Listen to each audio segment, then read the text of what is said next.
Brother Prem, the first question is actually from an SSE student. So we'll start with this.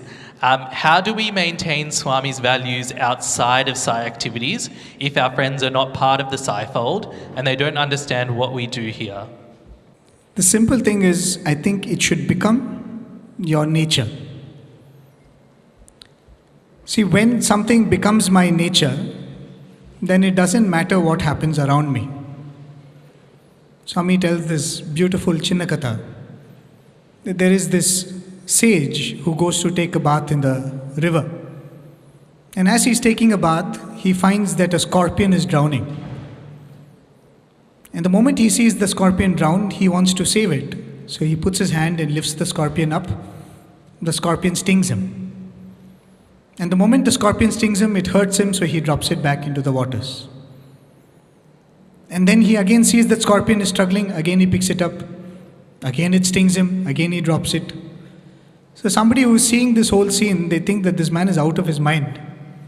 So when he comes out of the water and eventually saves that scorpion, puts it on dry land, they go up to him and ask, what were you trying to do? Wasn't it silly of you to do that? And that sadhu says, what is so silly in that? The nature of the scorpion was to sting. It stuck to its nature. My nature is to help. I stuck to my nature. So when something becomes my nature, that is my personality. That's how I define myself. I am going to define myself as a person with values. It really doesn't matter whether I am in a Sai center, whether I am in a school, whether I am in the society. Whether or not people around me are going to value me for what I am, this is who I am. So the best way to ensure that you are able to practice all of these values wherever you go is when it becomes your nature. Right? That should become the definition of who you are.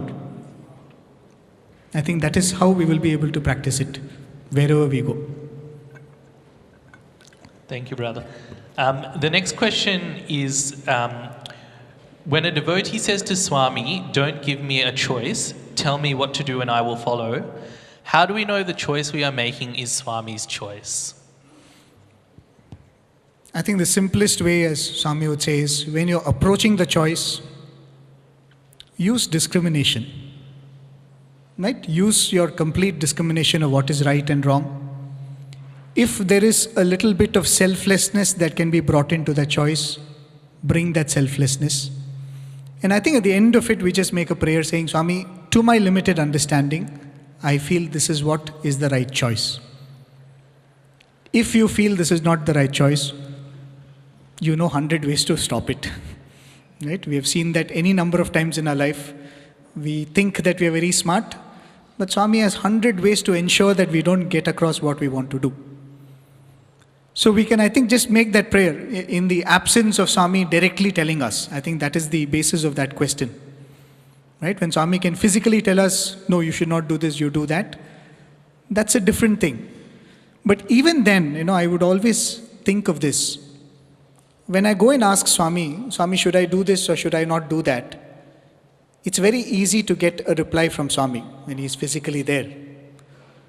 But the difficult part is not making the choice. The difficult part is after the choice. The ability to accept the choice that Swami has made for you.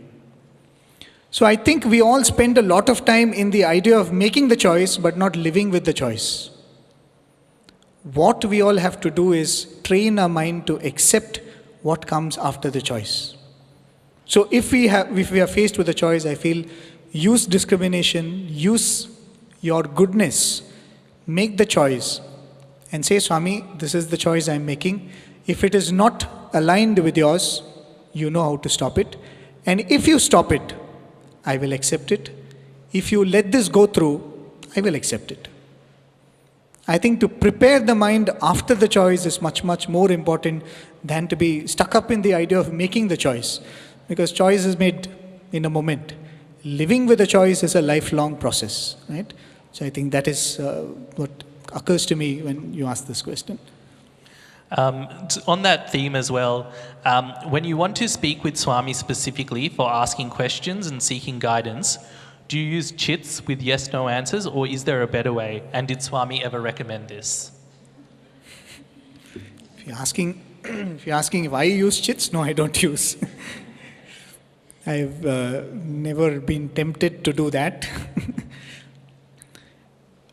I'm not saying that it is wrong. I feel Swami is going to reach out in the way we choose to reach out to him. Suppose today I sit here and I say, Swami, I want to make this important decision in my life.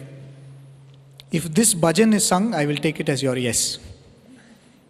Right? We are choosing that language for him to communicate. He'll communicate through that language if he chooses to, isn't it?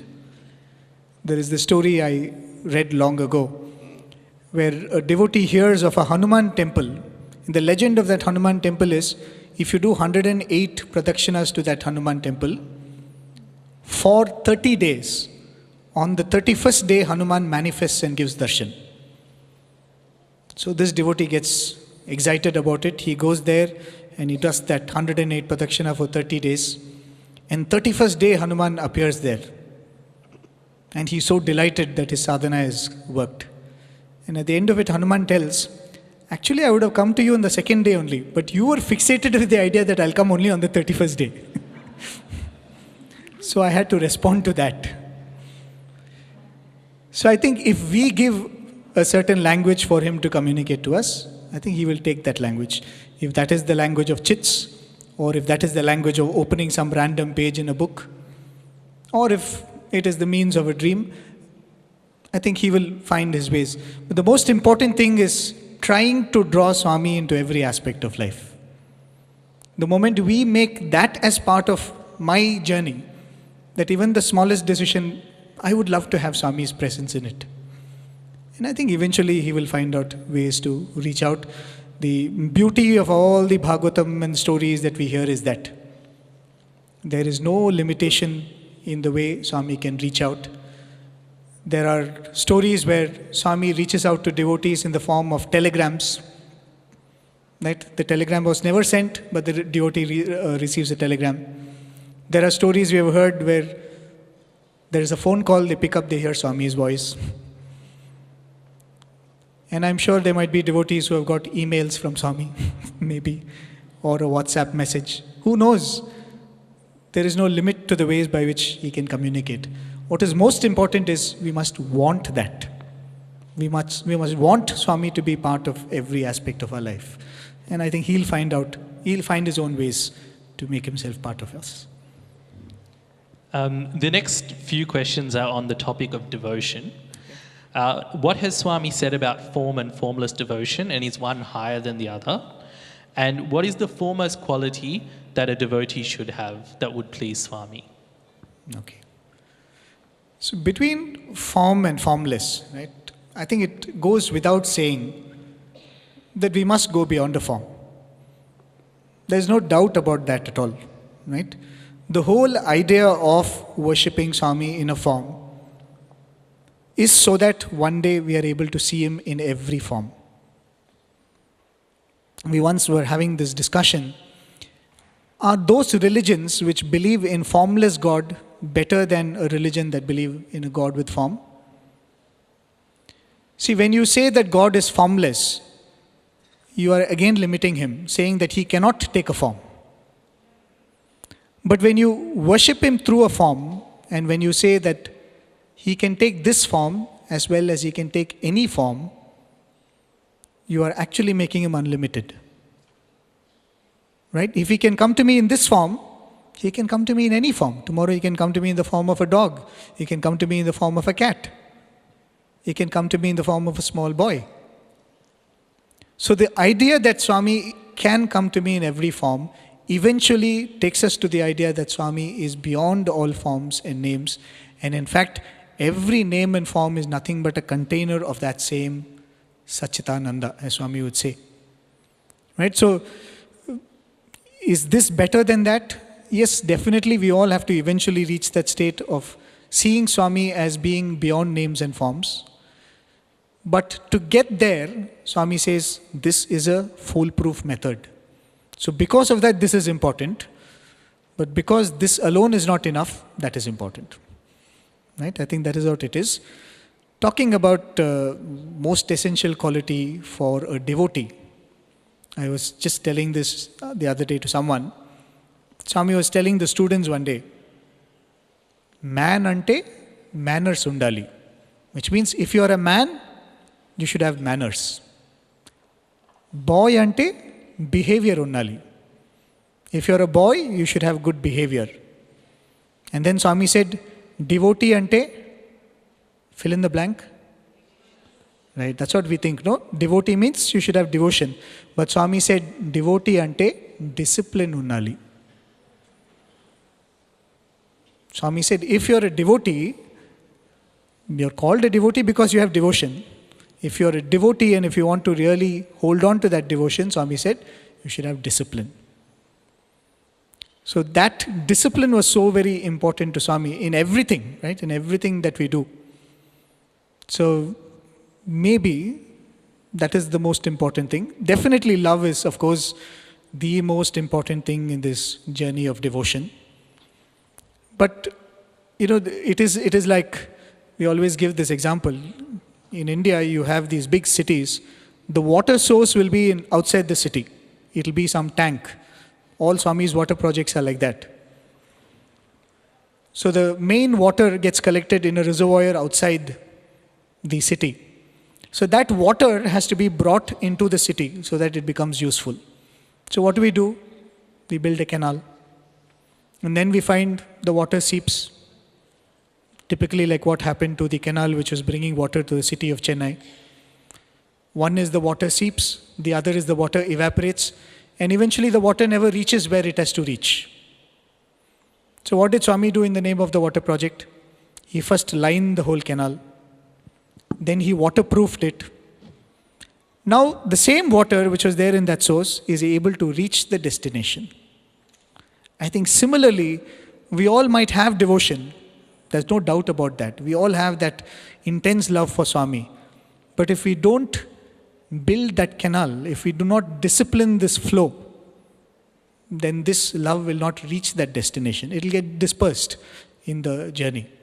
Then we will wonder, I started with love, what happened now? So I feel that is why Swami says discipline is so important. And needless to say, every aspect of Swami's life, every aspect of whatever Swami did, Swami gives so much importance to discipline. If you're doing bhajans, it has to be done in a certain way. If you're giving a talk, it has to be given in a certain way. There are some discourses where Swami came to the hostel and he was telling students how you should give a talk. Swami would say some people stand like this. Swami was doing all these actions. And some people are like shaking their leg like that. And Swami is doing all these actions. And Swami said, no, you should not do like that. You should stand still. You should give respect to the audience in front of you and speak. So Swami expected discipline in everything. I was telling this to one of my, the brother the other day. One of my classmates, he joined in the 11th standard. And this boy, when he would do bhajans, 2 feet radius, nobody can sit. Because he would clap his hands like this. And he would sway from one end to the other. It was a sight, right? It was quite a hilarious sight to see. And his face would go into all kinds of contortions. And this boy, but he's doing bhajans very sincerely, right? Very sincerely he's doing like that. Swami one day comes and sees him. And Swami says, and tells all his other classmates, Swami says, see this boy. This is how bhajan has to be done, Swami said. No body consciousness. He's not thinking what others will think of him. He's completely lost in that bhavam. And Swami was very pleased with him. Swami praised him. And the next day again Swami came. Again Swami said, see this boy, how he's doing bhajans. Then Swami calls him for an interview, gives him a ring and blesses him profusely. 3-4 days later, Swami says, Bangaru, reduce a little. So much you should not do. And then that hand which went like that slowly, by the time we graduated, it came to this. Because Swami said, even in the expression of that devotion, there should be a little bit of discipline. There should be a little bit of awareness that you should not disturb others around you. When we are doing something for Swami, what is the point in us doing it in a way that He wants it. I mean, that should be the goal. It should not be like, I will do any way I want, you accept it, Swami. In the Gita, there is the beautiful sequence of shlokas. First, Krishna says, Yat karoshi, yat ashnasi, yat juhoshi, which means whatever you eat, whatever you do, whatever you offer, whatever you want to do, I will accept it. So in one chapter, he says that. And slowly he comes to a point, in the 12th chapter, he says, but if you come to me and ask, what is it that you want? Then he says, I will tell you what is dear to me. Adveshta sarva bhutanam maitra karuna evacha. He lists out 36 qualities. He says, if you ask me what pleases me, this is what it is. So from saying that, Swami, out of my love, I will sing anyway, I will offer anyway, you accept it, he will accept it. But at some point we should ask ourselves, what is the way Swami wants us to offer it? And I think discipline becomes a very important component in that. It's a long answer, but... Thank you so much, brother. The next question is on the topic of dharma. What should we do when we have two conflicting dharma? For example, we want to stay at home and support our family. At the same time, we are committed to helping at the Sai Center. How do you choose between the two dharmas?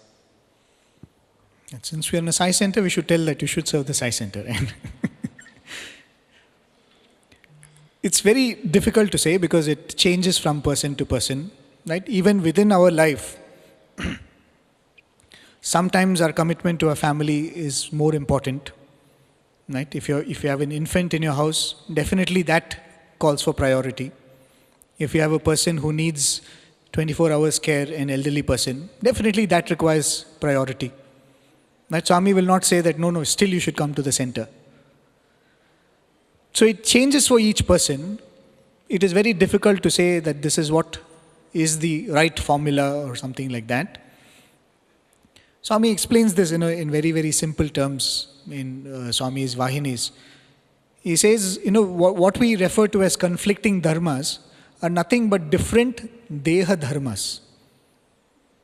Right? When I say this deha, this body is someone's son, at the same time someone's employer. This body is someone's brother, at the same time someone's friend. So deha dharma is the dharma of a friend, the dharma of a son, the dharma of an employer. So the conflict is between these different deha dharmas. So Swami says, best is stop following deha dharma. Try to learn the art of following swadharma or atma dharma, which means tune yourself to the conscience. Don't tune yourself to the circumstances. If we learn the art of listening to the conscience and acting by it, we will know exactly at what point what should take priority. Right? And that we can do by starting by following the conscience where there is no confusion. The problem is many people, most people rather, we don't follow the conscience when things are simple and then ask, how do I follow the conscience when things become complicated? So Swami says, start by simple following of conscience. The example one of our teachers would give is, let's say that you're learning to sing. The most important thing in singing is singing on scale, on Shruti. So how do you begin your sadhana of singing? You sit in a quiet place, you play the tampura, you play the Shruti box or something like that, and no other noise around, you're only listening to that and you're trying to tune your voice to that. Through this practice, you come to a point where you're sitting in a hall like this, people might be talking, there might be different sounds, but I can sing in Shruti. Even though there are so many noises, that sound has now become internalized. Similarly, Swami says, start following your conscience in small things, where there is no complication, where it is easy to control the mind. And eventually, we will know that when there are multiple deha dharmas conflicting each other, we will know that, okay, this is what has to be done. Right? So, this is not a quick fix, which we always look for, But I feel this is the overall journey that Swami is putting us all through. At different times, right, we will be able to see that, okay, this is the one that requires my attention now. We will know, I think each one of us will know whether we are using it as a convenient philosophy or we really believe that this is what has to be done. Right? So that is why the spiritual journey is a very, very lonely journey. It's an individual journey. It is not taken up as a group, it is not taken up as a family, it is not taken up as friends or couples or something like that. It is an individual journey, a commitment that we make to the Swami within. So if we are aware of that, I think then conflicting Deha Dharmas become a training ground. Because without that we will never progress. That becomes an opportunity for us to master this art of singing in Shruti even while we are in a crowd. Right? Or doing our Atma Dharma even when there are conflicting Deha Dharmas. Right? So thank you. I know we're a bit over time, but there's so many good questions, so I'm just going to keep going. But this one is on how do we remember Swami in our most difficult of moments and not focus on the negative feelings or stresses? And how do we overcome this? Okay. So I noticed that he said so many good questions are there, which means answers are not good, he's saying. No, they're good. That's why we need them all. So I think it is simply nothing but, as Swami would say, practice. Nothing but practice, practice, practice. Swami would tell in his discourse, abhyasa, abhyasa, abhyasa. See, right now we live life in such a way that different things trigger different emotions. If you come and say something nice about me, it triggers a certain emotion. If you say something that is critical or criticize me, that triggers a different set of emotions. And this response has been hardwired in us over many, many lifetimes. What we are trying to do as devotee is, can we reach that point where everything that happens in my life only triggers me to think of Swami? If something unfortunate happens, my first thought should be Swami. If something unpleasant happens, my first thought should be Swami. Swami, please help. If something good happens, my first thought should be Swami. Thank you, Swami. So this is nothing but a constant training that we are giving to our mind by which every trigger becomes something that triggers thoughts of Swami. And we should say that this is what I want. This is what I want to do. And I feel this is a very essential switch each devotee has to make. Because when we first come to Swami, we have desires in the world and Swami becomes a means of fulfilling those desires. We have needs in the world and Swami becomes a means of satisfying those needs. But slowly we have to switch to that state where every situation, scenario, need, desire, happy moment in the world becomes a means to think of Swami. From Swami being the means and the world being the ends, we should shift to that space where the world becomes the means and he is the end. That everything should remind me of Swami. Swami would often tell about Mother Kunti, who said, "Oh Krishna, give me more troubles, because only troubles help me think of Swami." And whenever I would hear that, I would think, Swami, I should become a little more wise than that.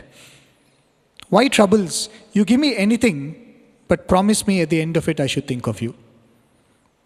If my lot is to have unpleasant moments, fine, but let me think of you. If you feel kind and you want to fill my life with happy moments, fine. At the end of it, I should be able to think of you. So let us make this a habit that every moment, and I think, to be honest, I think most of us are doing that, isn't it?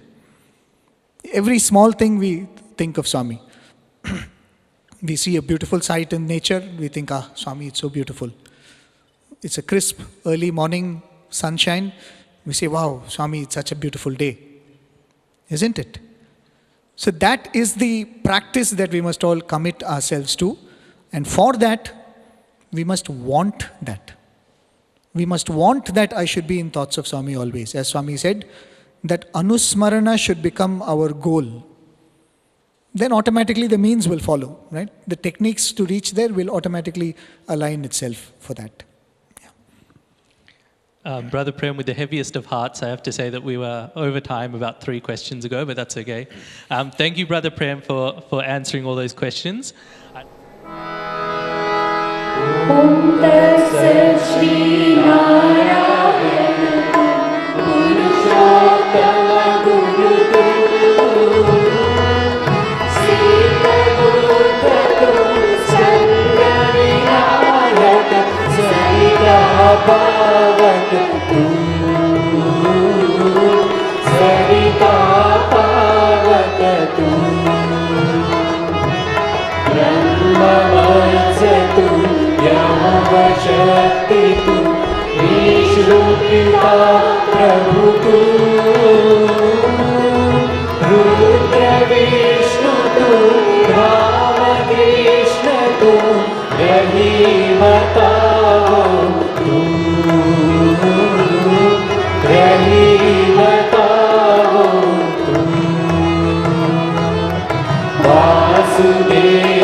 ओम जय जगदीश हरे स्वामी सत्य साई हरे भक्त जना संरक्षक भक्त जना संरक्षक पति महेश्वर ओम जय जगदीश हरे शशिवदना श्रीकरा सर्वा प्राणपते स्वामी सर्वा प्राणपते आश्रित कल्पलतिका आश्रित कल्पलतिका आपद्बान्धव ओम जय जगदीश हरे माता पिता गुरुदैवमु मय्यन्तरुवीरे स्वामी मय्यन्तरुवीरे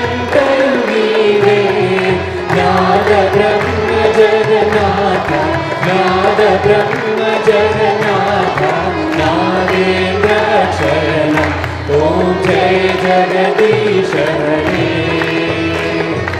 ओंकार रूप ओजस्वी साई महादेवा सत्य साई महादेवा मंगल आरती अंतु मंगल आरती अंतु मंगल गिरिधारी ओम जय जगदीश हरे नारायण नारायण ओम सत्य नारायण नारायण नारायण ओम नारायण नारायण ओम सत्य नारायण नारायण ओम सत्य नारायण नारायण ओम जय सद्गुरुदेवा नारायण नारायण ओम सत्य नारायण नारायण नारायण ओम नारायण नारायण ओम सत्य नारायण नारायण ओम सत्य नारायण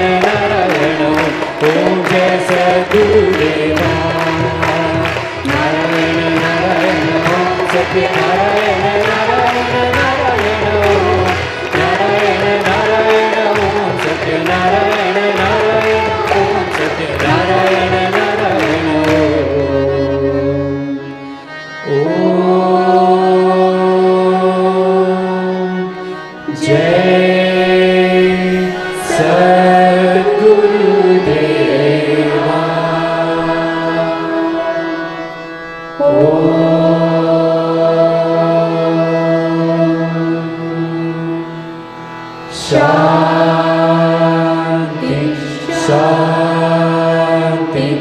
शान्तिः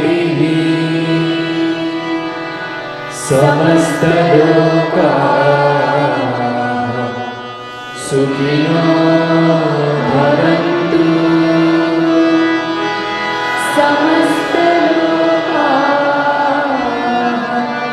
सुखिनो भवन्तु समस्तलोकाः सुखिनो भवन्तु।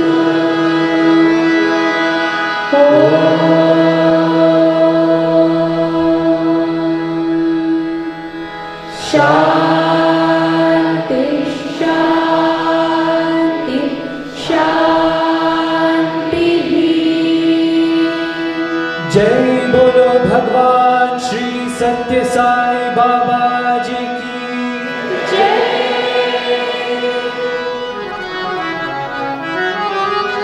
परमं पवित्रं बाबा विभूतिं परमं विचित्रं लीला विभूतिं परमादिष्टार्थमोक्षप्रदानं बाबा विभूतिं विदमाश्रयामि। Supreme Holy and Supreme is Baba's vibhuti. For the golden living streams you swear of vibhuti. So auspicious is its mind, its grants liberation. Baba's vibhuti, its powers protects me. Paramam pavitram Baba's vibhutim Paramam vichitram Leela vibhutim Paramartha ishtvartha moksha pradanam Baba vibhutim vidavashrayami. Sai Baba vibhutim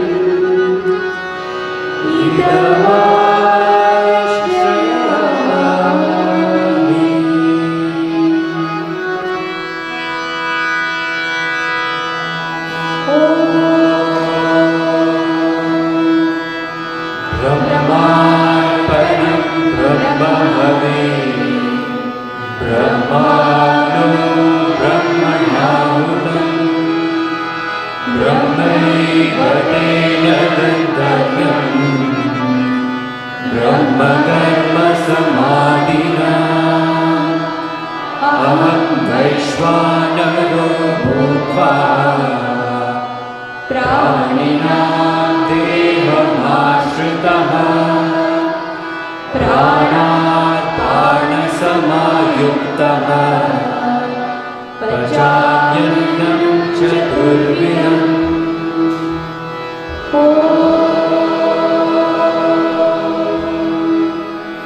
Shah